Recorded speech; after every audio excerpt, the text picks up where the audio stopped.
Hello guys, नमस्कार। आप देख रहे हैं YouTube channel study centre for GS तथा आप लोगों को बहुत बहुत स्वागत है। दोस्तों, आज हम पढ़ने वाले हैं हिंदी भाषा एवं बोलियाँ। ठीक है, बहुत अच्छे ढंग से कवर करेंगे। लेकिन आप लोगों से कहना चाहूँगा कि अगर आपने इसके पहले की जो वीडियो नहीं देखी है तो प्लीज़ उसको देख लीजिए, बहुत अच्छी तरह से कवर कराया गया है।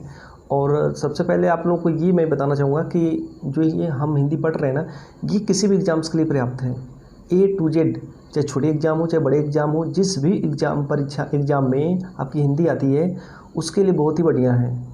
बहुत विस्तृत ढंग से हमने कवर किया इसको। ठीक है, तो आइए शुरुआत करते हैं। अगर हम हिंदी भाषा में बोलियाँ पढ़ रहे हैं तो सबसे पहले ज़रूरी हो जाता है कि हम इसका डेफिनेशन देखें, भाषा की परिभाषा क्या होती है, भाषा होती क्या है, उसके बारे में हम जानें। तो आइए देखते हैं। भाषा जो है यह एक ऐसा माध्यम है जिसके द्वारा मनुष्य अपने मन के भावों तथा विचारों को बोलकर, लिखकर, पढ़कर प्रकट करता है। ठीक है, तो जनरली हम देखते हैं ना कि अगर भाषा की बात करें तो लोग सोचते हैं कि सिर्फ जो बोली जाती है ना बस उसी को भाषा बोला जाता है, बट ऐसा नहीं है। जो भाषा है आप लिख करके भी, पढ़ करके भी भाषा को प्रकट कर सकते हैं। ठीक है, इसमें स्पष्ट लिखा है परिभाषा में, बोलकर, लिखकर, पढ़कर, तीनों माध्यम से आप भाषा को प्रकट कर सकते हैं। ठीक है, उसके बाद देखिए, भाषाएं जो है ये आपकी संस्कृति का विकास करती हैं तथा यह संचार का प्राथमिक वाहन है। भाषाएं संस्कृति का विकास करती हैं।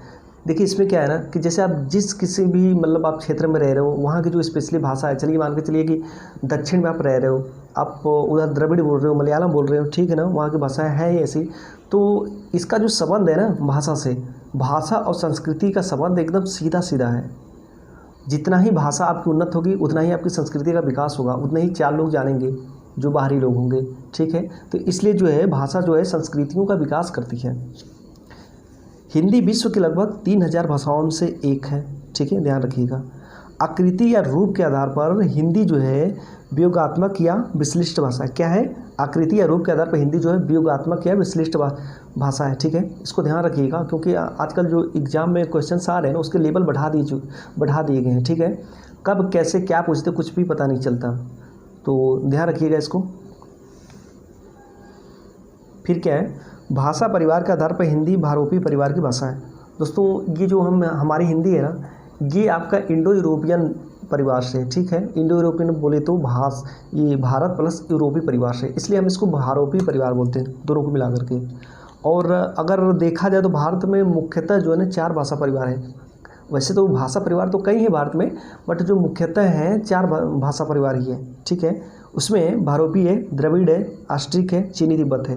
जिसमें कि भारोपी जो है हमारे ये उत्तर भारत क्षेत्र में बोली जाती है, जैसे आपका उत्तर प्रदेश, बिहार, हरियाणा, राजस्थान, ठीक है ना, हिमाचल प्रदेश, पश्चिम बंगाल, इधर ये बिहार, झारखंड, मतलब जो भी ये हिंदी भाषी क्षेत्र हैं। उसके बाद आता है द्रविड़ जो है ये आपका दक्षिण का क्षेत्र हो गया, यहाँ पर 25% बोला जाता है। फिर उसके बाद आता है आस्ट्रिक जो है 1.3% बोला जाता है। आस्ट्रिक जो है ये आपका झारखंड की कुछ जनजातियां हैं ये बोलती हैं। ठीक है, तो ये 1.3%। चीनी तिब्बत हो गया, ये आपका अरुणाचल प्रदेश का जो क्षेत्र हो गया, वहाँ पर 0.7% लोग चीनी तिब्बत को भी बोलते हैं। ठीक है, ध्यान रखिएगा आप लोग। अब आता है प्राचीन भारतीय आर्य भाषा। अगर हम हिंदी बोल रहे हैं तो सबसे पहले ज़रूरी हो जाता है कि हम हिंदी के इतिहास के बारे में जानें, कैसे इसकी उद्भव हुई है, कहाँ से हुई है, कैसे हुई है। इस तरह से हमारे माइंड में ये सब क्वेश्चंस आने चाहिए, और आया भी है। तो हम सबसे पहले जानेंगे कि कैसे मतलब हमारे भारतीय उपमहाद्वीप में पहले कौन सी भाषाएं बोली जाती थी, क्या बोली जाती थी। तो आइए उसके बारे में देखते हैं।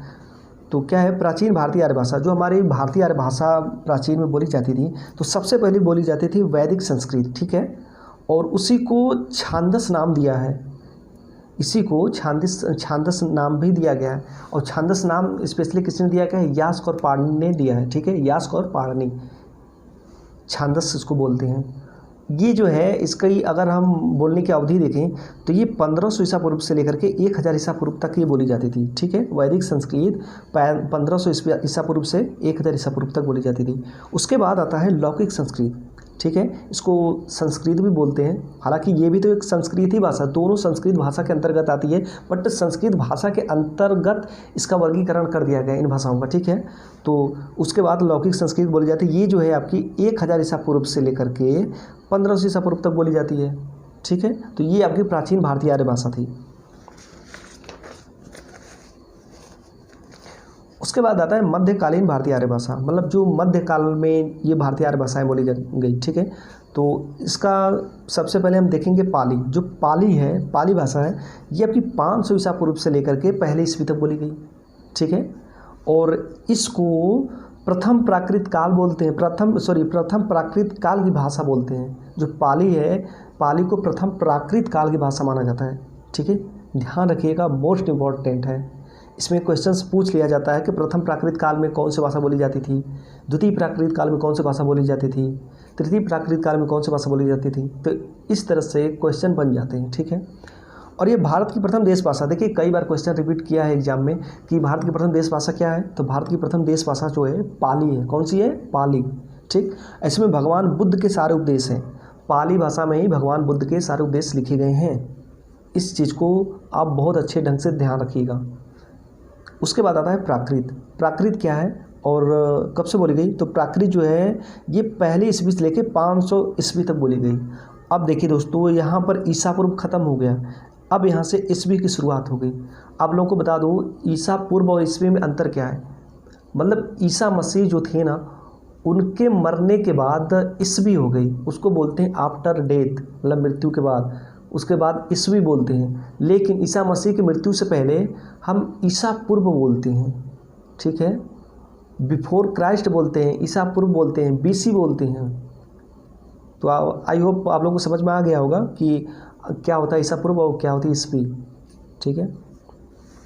उसके बाद आता है भगवान महावीर के सारे उपदेश। जो भगवान महावीर के सारे उपदेश है ना, ये प्राकृत काल में लिखे गए हैं, ये प्राकृत भाषा में लिखे गए हैं, ठीक है। और इसको द्वितीय प्राकृत काल कहा गया है। इस समय जो द्वितीय प्राकृत काल चल रही थी ना, तो इस समय प्राकृत भाषा थी। तो सिंपल से एग्जाम में पूछेगा कि द्वितीय प्राकृत काल में कौन सी भाषा बोली जाती थी, तो आप बोलोगे प्राकृत भाषा बोली जाती थी, ओके। अब आता है अपभ्रंश। अपभ्रंश जो है 500 ईस्वी से लेकर 1000 ईस्वी तक बोला गया, ठीक है। ये तृतीय प्राकृत काल की भाषा है। इस समय तृतीय प्राकृत काल चल रहा था और इसकी भाषा अपभ्रंश थी। उसके बाद आता है अवहट्ट। अवहट्ट जो है 9 से लेकर के 1100 ईस्वी तक बोली गई और इसको बोला जाता है संक्रमणकालीन भाषा या संक्रांतिकालीन भाषा। संक्रमणकालीन भाषा का मतलब हो गया कि मतलब जो भाषाएं चल रही थी ना उस समय, जो भी भाषा थी उसका टूटना फूटना बिखरना जुड़ना शुरू हो गया। मतलब उसमें बाहरी भाषाओं का आगमन शुरू हो गया, मतलब जो मूल भाषा थी उसका टूटना फूटना शुरू हो गया, उसी को बोलते हैं संक्रमणकालीन भाषा, ठीक है। उसके बाद आता है आधुनिक भारतीय आर्य भाषा। मतलब आधुनिक भारतीय, मतलब आधुनिक समय में कौन सी भाषा बोलनी जाने लगी उसको बोलते हैं, ठीक है। तो प्राचीन हिंदी, मतलब हिंदी के देखिए यहाँ से अस्तित्व तो शुरू हो गया। प्राचीन हिंदी ये जो है 1100 से लेकर के 1400 ईस्वी तक बोली गई, ठीक है। उसके बाद आता है मध्यकालीन हिंदी। ये जो है 1400 ईस्वी से लेकर के 1850 ईस्वी तक बोली गई, मध्यकालीन हिंदी, ठीक। उसके बाद देखिए आधुनिक हिंदी। आधुनिक हिंदी जो है 1850 से लेकर के अब तक, मतलब अभी जो हम लोग बोल रहे हैं ना हिंदी, ये आधुनिक हिंदी के अंतर्गत आती है और ये 1850 से ही शुरू हो गई थी आधुनिक हिंदी और अभी तक हम बोले जा रहे हैं, ठीक है। तो आइए आगे देखते हैं। यहाँ देखिए नोट में क्या है, हिंदी की आदि जननी संस्कृत है। सामान्यतः हिंदी भाषा के इतिहास का आरंभ अपभ्रंश से माना जाता है। किससे माना जाता है? अपभ्रंश। देखिए अगर दोस्तों अगर हिंदी की आदि जननी पूछे ना तो हम संस्कृत करेंगे, ठीक है। लेकिन अगर देखा जाए मुख्यतः हिंदी का विकास कहाँ से शुरू हुआ, ठीक है, तो हम क्वेश्चन में अपभ्रंश मतलब इसको हम अपभ्रंश ही मानेंगे, ना कि संस्कृत मानेंगे। आदि जननी पूछिए तो संस्कृत कीजिए, ठीक है, लेकिन उसका आरंभ कहाँ से हुआ है, उसकी शुरुआत कहाँ से हुई हिंदी की, तो उसको हम अपभ्रंश मानेंगे, ठीक।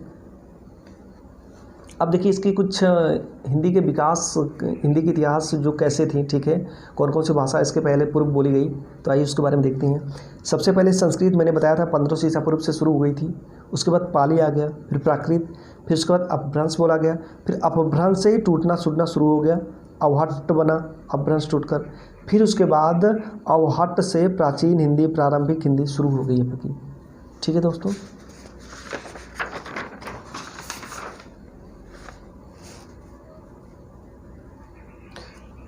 उसके बाद ये देखिए हिंदी भाषा जो है तुर्की, फारसी, अरबी, पुर्तगाली आदि कई भाषाओं का मिश्रित रूप है। देखिए हमने पहले ही आपको बोला कि ये एक तरह से संक्रमणकालीन संक्रांतिकालीन भाषा की शुरुआत हो गई, मतलब कि उसमें क्या हुआ ना कि धीरे धीरे टूटना सूटना सब शुरू हो गया। तो आज जो हम वर्तमान रूप से जो हिंदी बोल रहे हैं ना, तो ये शुद्ध हिंदी नहीं है, इसमें कई भाषाओं का समावेश हो चुका है, जैसे अरबी, फारसी, पुर्तगाली, अंग्रेजी, ठीक है, कई भाषाएँ इसमें मिक्स कर दी गई है, ठीक है।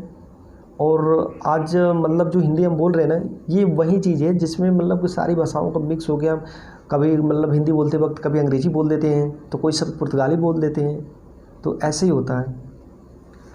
भारत में हिंदी भाषा को 180 मिलियन प्लस लोग अपनी मातृभाषा के रूप में स्वीकार करते हैं, जबकि 300 मिलियन प्लस लोग दूसरी भाषा के रूप में प्रयोग करते हैं। तो आज के समय में अगर हम भारत की बात करें तो 180 मिलियन से भी ज़्यादा लोग अपनी मातृभाषा के रूप में हिंदी को मानते हैं, ठीक है, जबकि 300 मिलियन प्लस लोग इसको दूसरी भाषा के रूप में स्वीकार करते हैं। दूसरी भाषा मतलब कि जैसे किसी राज्य में मान के चलिए को वहाँ की आपकी स्पेशली कोई एक भाषा है, ठीक है, किसी उर्दू भाषी क्षेत्र को देख लीजिए कि अगर किसी राज्य में उर्दू भाषा वहाँ की मुख्य भाषा है, तो उसमें क्या है ना कि द्वितीय सहायक भाषा के रूप में हिंदी को रखा गया है, क्योंकि हिंदी को जानने वालों की संख्या ज़्यादा है।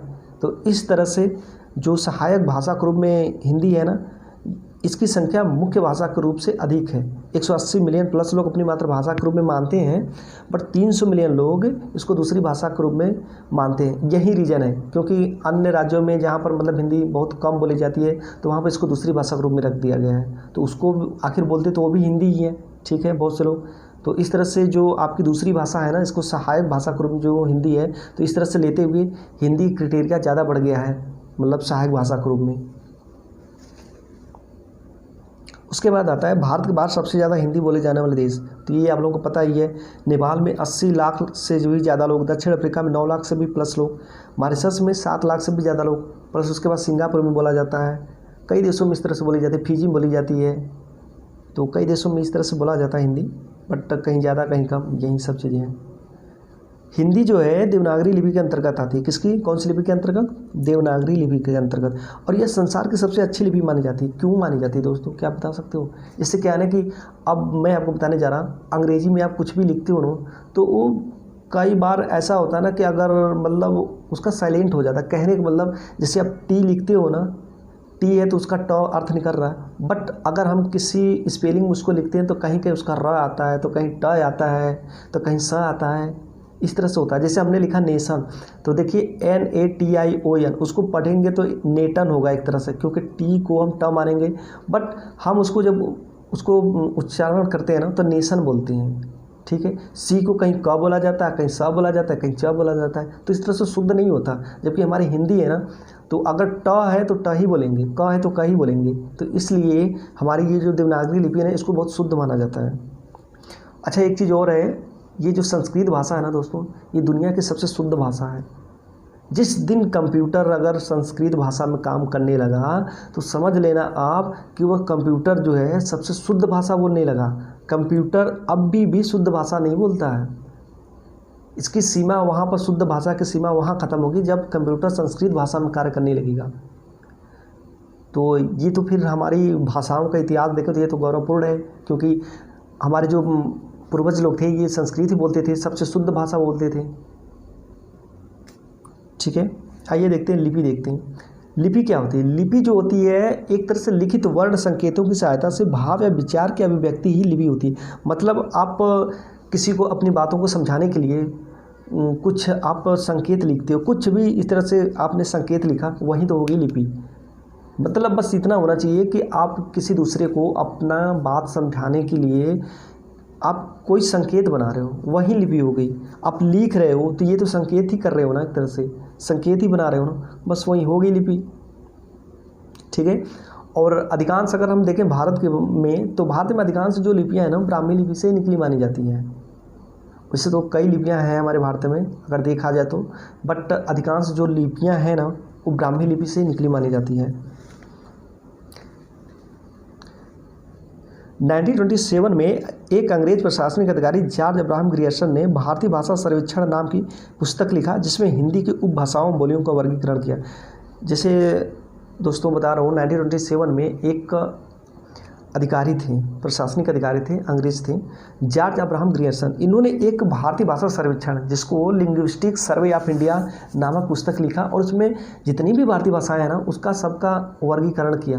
भारतीय भाषाएं का मतलब कि भारतीय उपभाषाएं, हिंदी भाषा की उपभाषाएं तथा उसकी बोलियों का वर्गीकरण किया। अभी हम उसके बारे में आगे पढ़ेंगे, देखेंगे क्या है, कैसे इन्होंने किया।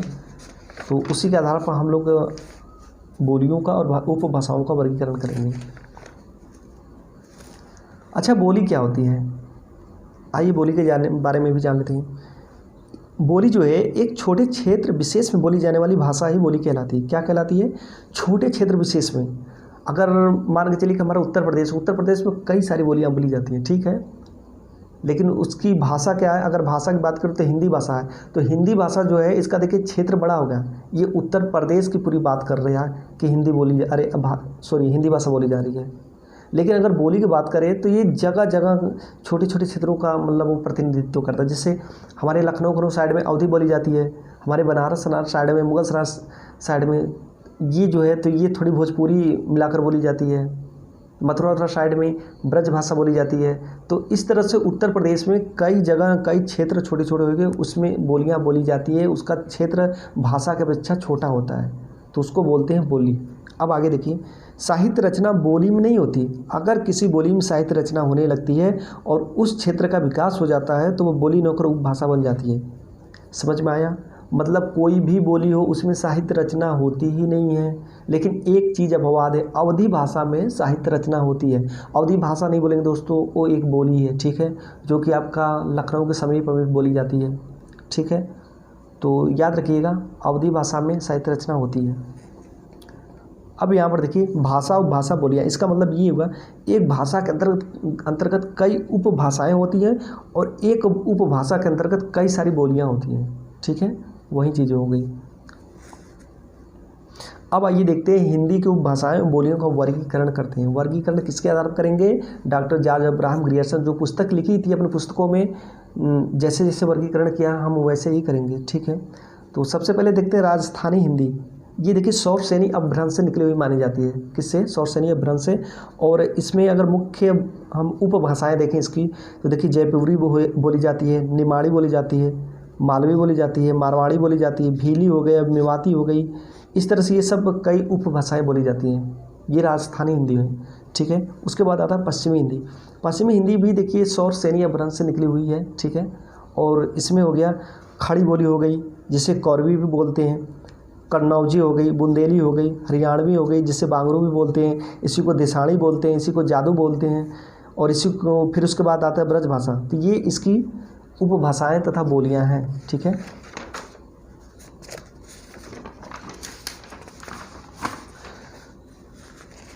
उसके बाद आता है पूर्वी हिंदी। देखिए अभी हम ना इसके बारे में ओवरव्यू दे रहे हैं, ठीक है। अभी हम इसके बारे में डिटेल से पढ़ेंगे, तो थोड़ा सा देख लें क्या है कैसे है। तो देखिए पूर्वी हिंदी है। पूर्वी हिंदी जो है अर्धमागधी अपभ्रंश से निकली हुई मानी जाती है, ठीक है। इसमें अवधी हो गया, बघेली हो गया, छत्तीसगढ़ी हो गया, ये सब उपभाषाएँ हैं। उसके बाद आता है बिहारी हिंदी। ये जो है बिहारी हिंदी, ये मागधी अपभ्रंश से निकला हुआ माना जाता है। किससे? मागधी। इसमें भोजपुरी हो गई, मगही हो गई, मैथिली हो गई। मतलब कि ये जो है बिहार वाला क्षेत्र प्लस उसके बाद ये पूर्वांचल क्षेत्र, उत्तर प्रदेश का जो पूर्वी क्षेत्र है आपका, बलिया, गाजीपुर, बनारस साइड, ये सब चीज़ें, हमारा चंदौली जिला, मुगलसराय, ये सब चीज़ें क्या है, ये जो है ये बिहारी हिंदी बोली जाती है। फिर उसके बाद आता है पहाड़ी हिंदी। पहाड़ी हिंदी देखिए जो है ना, खास सौरसेनी अपभ्रंश से निकला माना जाता है। खास सौरसेनी अपभ्रंश, इसमें कुमाऊनी, गढ़वाली और कुल्लुई, मतलब जो पहाड़ी वाला क्षेत्र है, पहाड़ी वाला क्षेत्र बोले तो कुमाऊनी, गढ़वाली, कुल्लुई, ये देखिए हिमाचल प्रदेश प्लस उत्तराखंड वाला क्षेत्र है, ठीक है। तो यहाँ पे बोली जाती है। अब दोस्तों थोड़ा वीडियो लंबी हो रही है, तो हम क्या करते हैं कि इसको यहीं पर स्टॉप करते हैं और नेक्स्ट पार्ट में हम इसके बारे में विस्तृत से पढ़ेंगे, ठीक है। और प्लीज़ अगर आप लोग को वीडियो अच्छा लगता है तो लाइक कीजिए, कमेंट कीजिए, शेयर कीजिए, सब्सक्राइब कीजिए। कुछ कीजिए ना कीजिए, लेकिन सब्सक्राइब जरूर कर लीजिएगा फ़िलहाल के लिए, ठीक है। तो ठीक है, स्टॉप करते हैं इसी पर। नमस्कार।